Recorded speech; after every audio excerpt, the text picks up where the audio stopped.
Hey buddy, well done yesterday. Some really good movements now going on this swing. Just going to go through a couple of things as we discussed. Obviously we saw on the golf course there was a tendency for that ball to creep far forward. You can see on this one here now where that ball position is placed just down sort of through your right chest, right ear area, just sort of right of centre there, which is kind of ideal for this sort of setup with that club.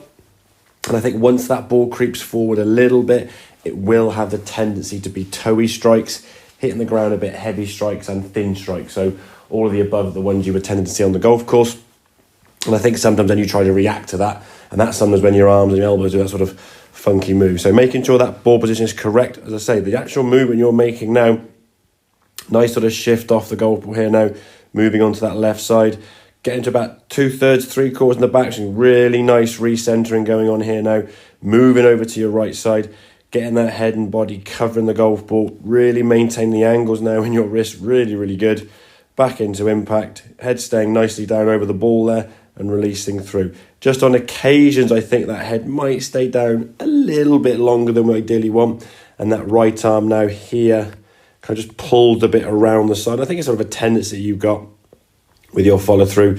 You tend to sort of get that sort of cutting across kind of motion, but generally speaking, mate, the follow through now looks much more kind of natural and less painful on your shoulder. Really good finish there now, up on his left toe there in a really nice spot. So I think it's working on that movement with that ball position. Just keep practicing now. Once you've got this recentering you've got going on now, mate, the strikes you're getting are really good.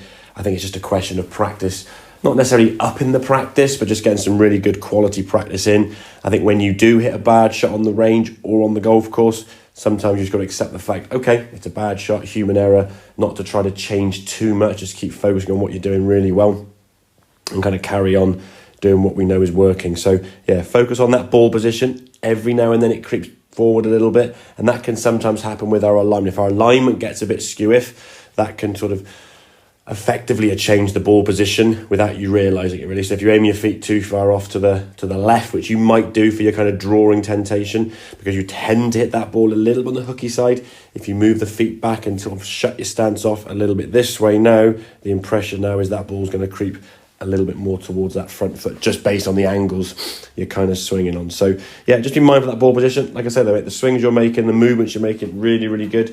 Just a question now, just keep up the practice.